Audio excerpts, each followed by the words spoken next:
Hello, Elena.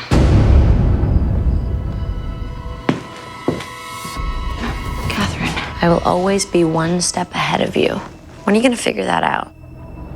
When I first auditioned for the show, I auditioned for the character of Elena Gilbert. I went into it focusing on that one role.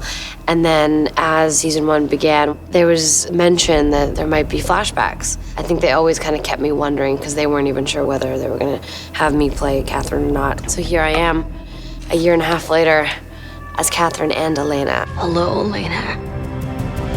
Catherine, Katerina Petrova, wasn't so laid out in the book series. So we had to, really sort of add on and expand upon her backstory. We felt sort of obligated to answer the doppelganger question. It goes all the way back to England, 1492, after I left Bulgaria. How does Elena exist if Catherine didn't have a child? It was kept secret. My baby was given away.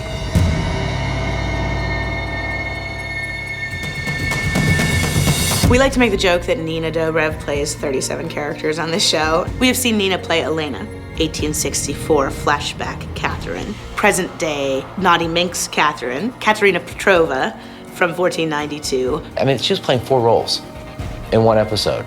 She's amazing. We have big plans for Nina Dobrev. We're just gonna keep expanding on any possible way we can use that girl because she's unbelievable. No one's job is easy. I just happen to be doing 2 people's jobs at the same time.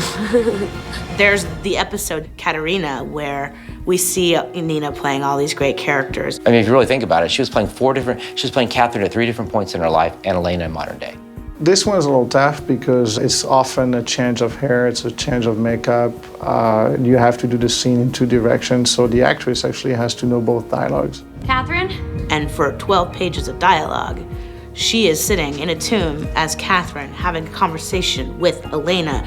There is nothing else going on. The 2 of them are face to face. At the time, I was kind of thinking about it, how are they gonna do that? And it started off with split screen. Of course, the actress can't shoot that scene like a normal scene. She can't sit there and talk to herself. We had a body double who would stand and I would plan how I would play each side. They would have to imitate every little movement I did from behind so as to not give away that it wasn't actually me. And then they would do a split screen, so we'd draw lines, and I had a limit of where I could walk and talk because they would cut it in half. They lock off the camera and they can split a screen straight down the middle of them. And magically tape it, Scotch tape, and it looks like one.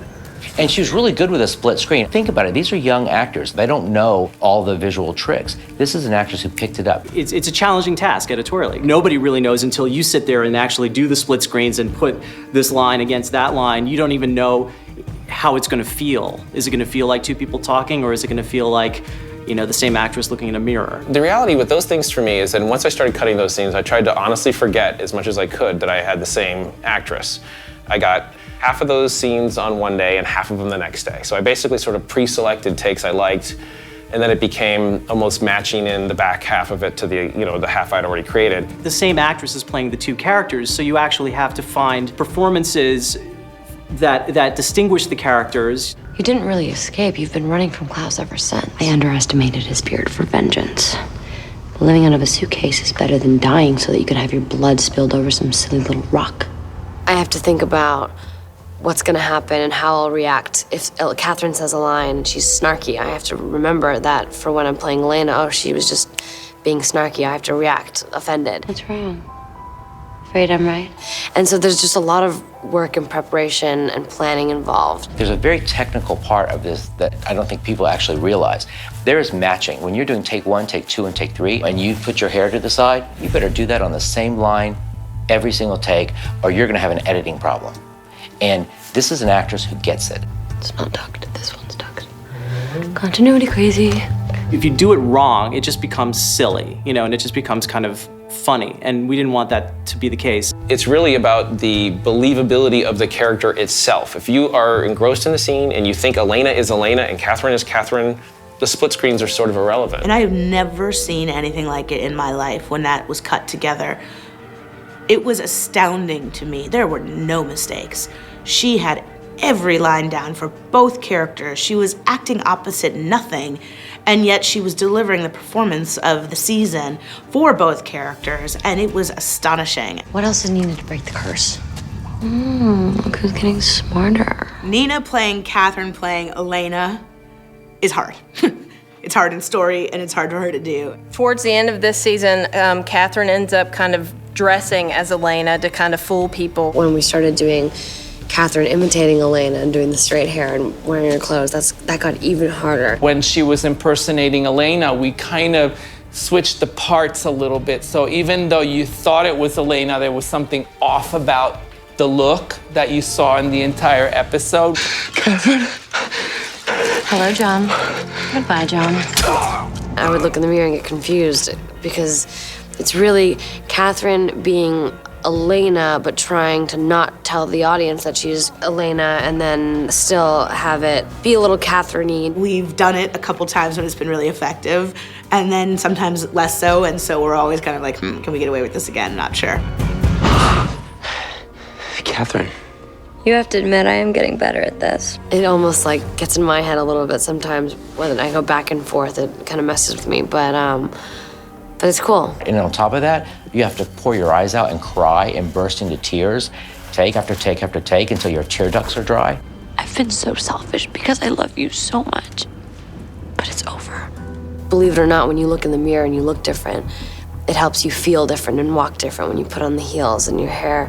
When my hair is just like longer and I can just like play with it and my strut, I have this like walk that I do. It really, the physical and visual really transforms the internal. Yeah, it is always interesting seeing Nina transform into one of the other characters. You can just tell when it's Catherine, and then when it's Elena, it's like purity and innocence, and it's very obvious. There is a very big separation within the two characters. You can just tell when it's an Elena day, you can tell when it's Catherine day. You know, she has a little extra sass in her step. She embraces it, not just externally, but internally, and you can see it in her eyes.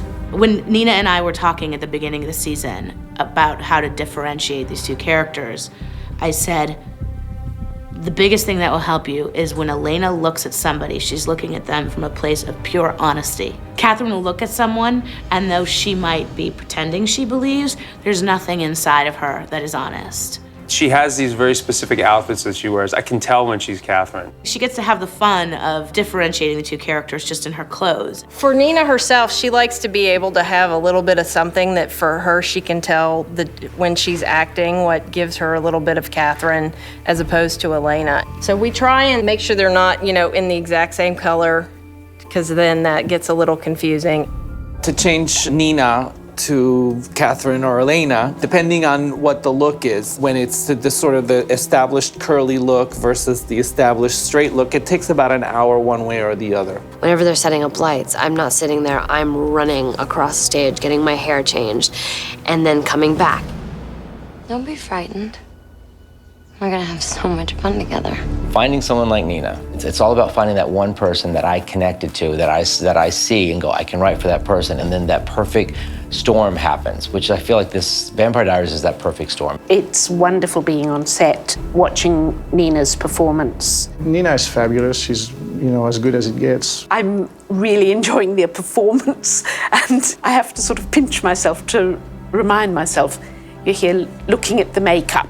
I can imagine playing two different characters entirely. It's interesting how well she took to it. She's really, really worked hard this year, and it's not easy. She's just on fire.